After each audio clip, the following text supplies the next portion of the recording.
Have you been deceiving me all this time? You're the worst. I want a divorce. Learning of my husband's secret, I was naturally furious. Oh, sure. I don't mind divorcing. Just remember, you're the one who said that. I'm not paying any alimony since you want the divorce. Despite the cause of the divorce being his fault, his further appalling remarks made me feel sick. Then, an unexpected person spoke up. Don't get too carried away. Someone like you should just go to hell. My name is Paige, a 30-year-old office worker. My husband Claude, a colleague at the company, was always at the center of attention with his bright personality and competence at work. I was secretly admiring him, so I was surprised when he confessed his feelings. There were not a few female employees in other departments aiming for Claude, and behind the scenes, they would say, "Why would he choose someone so plain?" When I later demanded to know why he chose me as a marriage partner, I was so frustrated I nearly lashed out. Claude's family consisted of mom-in-law and a much younger sister-in-law, a family of 3. I heard that his father had passed away from illness a few years ago. Dad was really strict, He used to yell a lot. Sorry. Whenever we talk about parents, my husband would look a bit apologetic. That's because I don't have parents. They died in an accident before I was fully aware, and I was raised by my grandparents on my mother's side of the family, who are also no longer with us. The only images I have of my dad and mom are from a few photos shown to me by my grandparents. My favorite is their wedding photo, where they both look so kindly smiling. That picture is always carefully tucked away in my schedule planner. However, I once dropped that photo at work, and Claude, who happened to be passing by, picked it up. Miss Page, do you always carry around your parents' wedding photo? That's unusual. That seems to be what started our conversations. When he proposed, he said, "I want to become Paige's family from now on." I was so happy. I cried, not knowing it was all a lie. Mother-in-law Betty and sister-in-law Abby were very kind people. Abby lived in a different state, and we didn't meet often, but she always cared for me during Thanksgiving and Christmas. Paige, if Claude gets selfish, come talk to me. I'll scold him. I'm not like Abby. I won't fail at marriage. This kind of exchange often led to sibling squabbles, which was the usual pattern. While trying to appease them, I felt a little envious that they could have such arguments within the family. I thought our marriage was going quite well, but there was one thing that troubled me. Not this month either. Rubbing my aching back, I murmured to myself, we had been married for a while, but we're still not blessed with children. Every month, with the arrival of my period, I felt downhearted. Claude would comfort me, saying, "This is something only God can give us. Let's keep trying at our own pace." Once I suggested going to the doctor together, but after he said, I'm fine. Maybe we can just wait and see." A year was about to pass. There's no deadline for the body, but now, over 30, I did feel a bit of urgency and found myself sighing more often unconsciously. It was during Thanksgiving that year. Paige, what's the matter? You just sighed. Don't tell me you had a fight with Claude. Realizing I had let out a sigh, Abby, my sister-in-law, who was washing dishes next to me, asked with concern, "Oh no, it's not a fight. It's just that, well, we've been having trouble." having a child. Upon hearing my words, Abby's face turned more serious than I'd ever seen. What? What is it? Is something wrong? So, what does Claude say about having kids? Abby, still focusing on the dishes, asked me quietly. Claude, he says it's a gift from God, but when we got married. When we got married, I had a talk with Claude. My grandparents were very kind, but I remember feeling envious when my friends talked about their parents. I longed for a family and told my husband I wanted to have children as soon as possible. Claude agreed, saying, I love kids. I bet our kids would be adorable. As I spoke, I felt Abby's hand washing with more force. Have you talked to Mom about this? Betty? I haven't spoken much about it since it's a sensitive topic, but she has given me advice sometimes, saying, "You surely get pregnant eventually." My husband and I hadn't been able to report a pregnancy, and Betty never pried into our business regarding children. I knew of friends who became neurotic due to the pressure from their mother-in-laws to produce grandchildren quickly, so I felt blessed with mine. That day, Abby kept a puzzled look on her face and didn't talk much. I wonder if I said something to offend her. That's what I was thinking when I got a message from Abby that night. The message was an apology for her attitude that day. And I have to visit next week for something. Can we talk then? And please keep this between us. Don't tell Claude. I didn't see any reason to refuse, so I replied, "Understood." Perhaps there's something she knows about Claude that I don't. It was obvious from Abby's demeanor that day. Lately, I've been having some dissatisfaction with my husband too. Claude had a tendency to look down on others. He'd come home beer in hand and casually badmouth his colleagues, even though I work at the same company.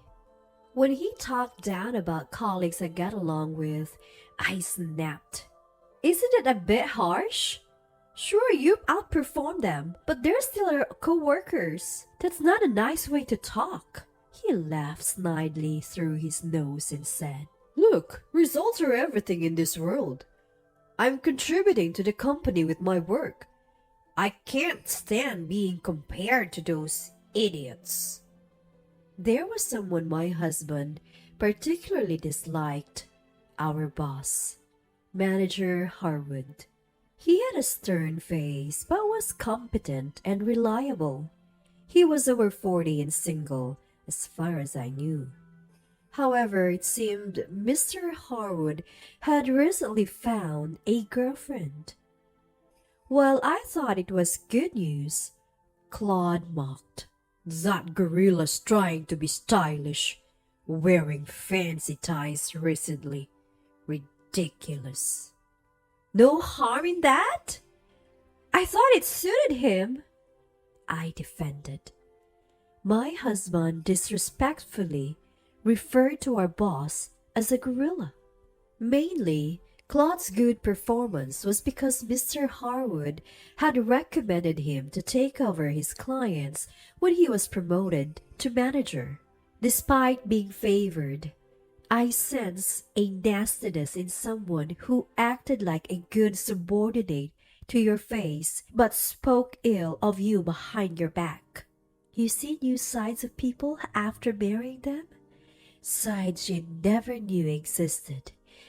It's awful, but listening to Abby's story made me seriously consider what to do going forward. I feel indebted to Betty for all the support, and the thought of divorce makes me feel guilty. Back then, the thought of divorce was still crossing my mind regarding Betty. Then came the day we had promised to meet. I was expecting Abby to come alone, but there she was saying, "Sorry, Paige. Look, Mom's here too," with Betty standing beside her, looking down. "We need to talk, Paige. You still want children, right? Huh? Yes. I've always wanted children. Betty and I have discussed it, but I haven't been able to bring any good news. I'm sorry. Hearing this, Abby glared at Betty. Paige, let me be clear. You should leave my younger brother, I mean Claude. As Abby said this to me, Betty, who had been silent, shouted in a voice louder than I'd ever heard. No way! Divorce?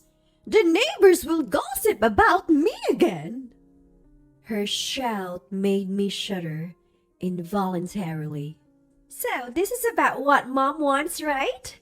Have you ever considered Paige's feelings? She's been struggling with not being able to have children. How can you not understand? By the time I got there, tears were already welling up in Abby's eyes from their argument. Abby, why do you say I should leave him? I was out of my depth and could only ask that. Maybe Claude is sick or something? I wasn't foolish. I could tell from their exchange that my husband was probably a hopeless case. Still, I didn't want to face the reality that all the time I had invested might have been in vain. Abby, seeing the discontent on my face, asked, Do you know why I divorced my ex-husband? I thought it was just irreconcilable differences. I never pried into someone's divorce reasons, assuming that was all it was. Abby took a deep breath. You see? I couldn't have children with my ex-husband even after 7 years. They had gone to the hospital, where tests showed nothing was wrong with either of them. Still, they were told that sometimes pregnancies just don't happen, even after treatment. Eventually, trying for a baby felt like an obligation, and slowly a gap formed between us. Every time I saw my former mother-in-law, she'd make snide remarks, but no one helped. Then one day, I discovered my ex-husband's affair, and that the woman was pregnant. It was painful to live, Abby said with a bitter smile. After the affair, Abby and her husband divorced. Her ex-husband was happy to pay the settlement in a divorce court if it meant he could remarry his mistress. After hearing this grim tale, I asked, Didn't you think about divorcing before things got to that point and returning to your parents' home? Abby shook her head quietly in response. This house has always revolved around Claude in a bad way. According to Abby, Claude had been a problem since childhood, causing their parents-in-law much distress. Their late father-in-law was a strict man, often ending up in physical fights when scolding Claude for his wrongdoings. Betty always coddled Claude, perhaps because he was a latecomer child, and it seemed she never even scolded him. When Claude became a college student, he soon caused a scandal. Claude got a high school junior pregnant back then. Dad was furious, but Claude said he had no intention of taking responsibility. Abby shared. Father-in-law went to apologize to the girl's parents, but her husband was noticeably absent. Eventually, the girl chose to keep the baby, and Claude has neither acknowledged it nor paid child support. He seemed to have no interest in his own child that was about to be born. Hearing of my husband's disgraceful behavior made me feel nauseous. Then the entrance door opened. I'm home. Oh, what's up? Mom and Abby too? Is Paige taking a half holiday today too? Should have invited me. he said cheerfully, assuming we were out enjoying a meal together. His innocent demeanor irritated me, and I confronted him. Claude, I heard from Abby. You haven't recognized them, but you do have a child, don't you? What else are you hiding from me? Claude, who had been laughing joyfully, suddenly turned serious and glared at Abby before heaving a deep sigh. Look, Paige, you think I'd hide something from you? It's all Abby's made-up stories. She's been mentally unstable since her last marriage. Prone to pathological lying, right? Right? Right, Mom? He defended.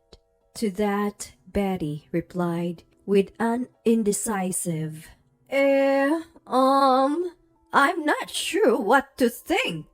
Claude clicked his tongue lightly at Betty's response and said, Anyway, don't meddle in our marital issues. Hey, Abby, why don't you try a matchmaking party? Even our guerrilla manager found someone, so there's still hope for you.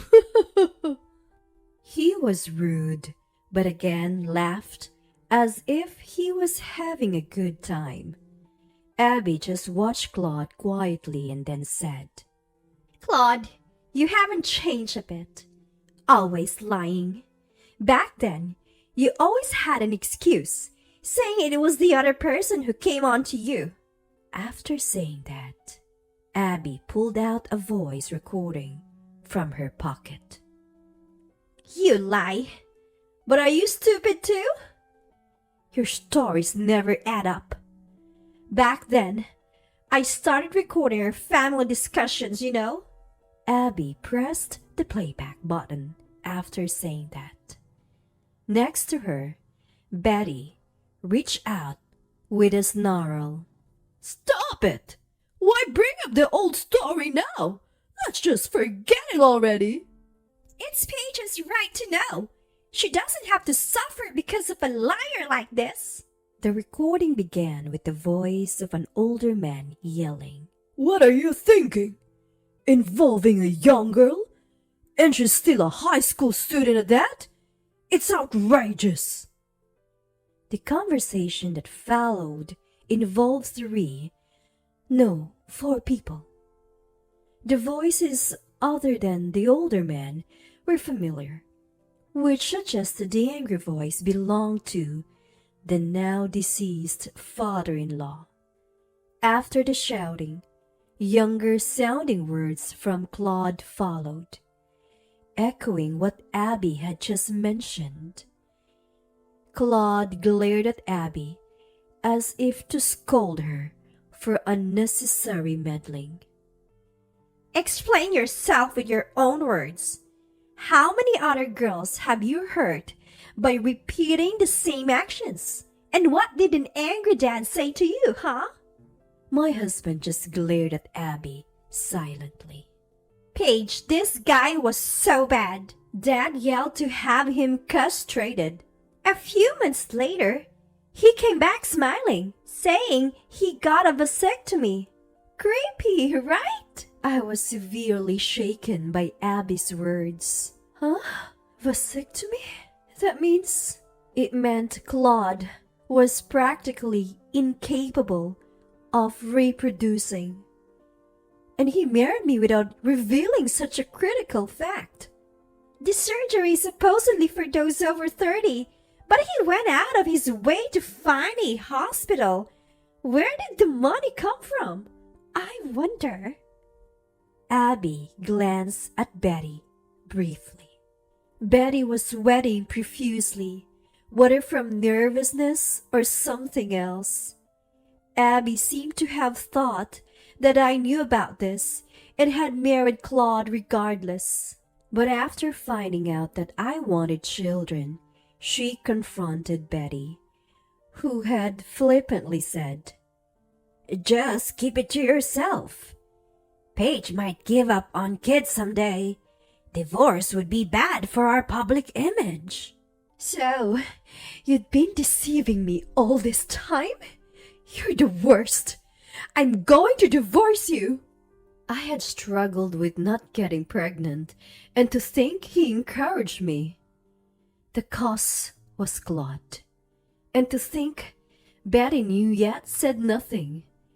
I felt on the verge of losing faith in humanity. Seeing my furious state, my husband said, Oh, sure, I'm fine with divorcing. But remember, you're the one who said divorce. Don't expect any alimony from me. Had I known he was this kind of person from the start, I never would have married him. Tears of frustration welled up. Abby had been on my side to the very end. Enough with your arrogance. Someone like you, an enemy of women, deserves to fall into hell. Claude ignored Abby's words, and so Claude and I were divorced. I hired a lawyer introduced by Abby and sued Claude. Perhaps he hadn't expected me to go that far, but I managed to get a small amount of settlement money from him. When we divorced, I asked my husband why he married me. I just wanted the status of a married man. But family ties and such are a hassle, aren't they? In that regard, you were great. No family. No bothersome relations. He had said that. I was so angry. I felt like I could explode. I wanted to punch him. After the divorce was finalized, I couldn't stand sharing the same space with Claude and handed my resignation letter to my boss, Mr. Harwood. Was it? Was it him who caused this? As that, I quietly nodded. There's no need to quit. Can you help out in another department from tomorrow? I'll hold on to this resignation letter for now. It was the following week when Claude received the transfer orders to the branch office. It was in a remote rural area on the outskirts of the state, a place to which people were sent when they caused problems, though nobody would say it outright. Essentially, this meant Claude had been sidelined from the path to promotion. Claude, seemingly unable to accept this, confronted Mr. Harwood. I can't accept this. Why me? Haven't I been performing well? Better than anyone else here. His colleagues glared at him for such remarks. You might have good sales numbers, but what about after that? Do you properly greet the customers? We're getting complaints from clients you've managed. They don't trust the new reps. You also have the highest cancellation rate. These colleagues you look down on are the ones covering for you. Stammering, Claude could only say, No, but that's... Besides, this is a company decision. Or can't you take an order from a gorilla? Claude's face reportedly went pale at Mr. Harwood's words. By the way, I never told Mr. Harwood anything about my ex-husband's bad behavior. Afterward, Claude was transferred to that infamous branch, and I was able to return to my original department. All my colleagues were supportive, saying I did well to get rid of such a guy. A year later, I attended Mr. Harwood's wedding. He had met his bride at a marriage hunting party. Paige, thank you for coming today. The bride, the day star, approached me. Abby, long time no see. That dress looks great on you. As I complimented her, she blushed and said, It's my second time, and since we're both over 40, I thought just family would be enough, but his parents were so enthusiastic. Abby laughed shyly. I was truly surprised when I learned that Abby was Mr. Harwood's partner. They were both so shy about their relationship that they kept it secret until the marriage. When Mr. Harwood was pondering Claude's case, he said, I'm cutting ties with the family, so feel free to do what you must. Those words seemed to have encouraged him. Indeed, Betty was nowhere to be seen at the wedding. Betty has been mostly homebound ever since. I guess the bad rumors Betty was worried about must have spread in the neighborhood, but she's stranger to me now, so it doesn't matter. While Abby and I chatted, Mr. Horwood's mother came over, saying, Abby, are you feeling okay? Come on, have a seat. How many months along is the baby now? Just 4 months. But everyone's so worried, but I'm truly happy. A tear gleamed in Abby's eye. It's too early to cry, I said, and we both laughed together. Since then, I've found a new love. He's a high school classmate I reconnected with after a long time, and his parents, whom I met a few times during our student days, are all very kind people. Not long after we started dating, I met his parents again. Unlike me, who felt self-conscious about my divorce history, they were eagerly asking, So, when's the wedding? Despite everything, I believe I can finally be happy this time.